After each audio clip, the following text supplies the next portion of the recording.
Ik woonde op mezelf en ik had vrije tijd over. En toen liep ik de stad in en ik kom een speelgoedzaak binnen en ga wat zoeken, wat ga ik doen. En toen kwam een heel klein graveerapparaatje tegen en een paar voorbeeldjes van bloemetjes. En ik denk, nou, dat is wel leuk. Nou, kopen en mee naar huis en daar heb ik wat gemaakt. En ik heb bij mijn vader en moeder het halve glasservies eronder gekriebeld met hetzelfde plaatje. Mijn jongste zus is bevallen van een kind en daar ga ik even een geboortespiegeltje voor maken. Dus een klein spiegeltje gehaald, babytje erop, naam, geboortedatum. Hartstikke leuk, komt de buurvrouw. Goh, dat is leuk, kun je er ook een van mij maken?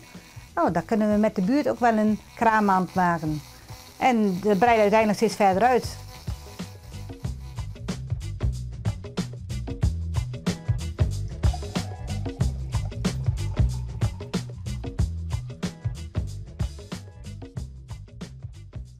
Dan begin ik bij de klant, die geeft de opdracht en die stuurt een foto van wat hij wil.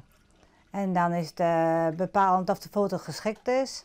Als je dus heel groot uitvergroot moet worden, dan moet de foto ook groot zijn, groot aangeleverd worden.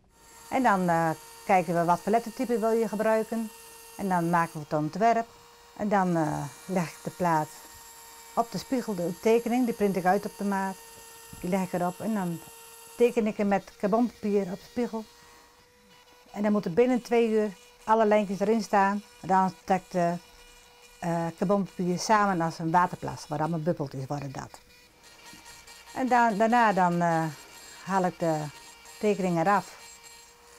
En dan graveer ik het rustig met een pennetje helemaal in.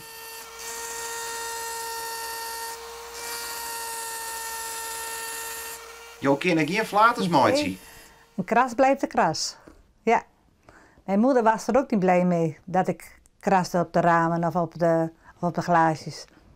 Uiteindelijk kun je er meestal wel wat van maken.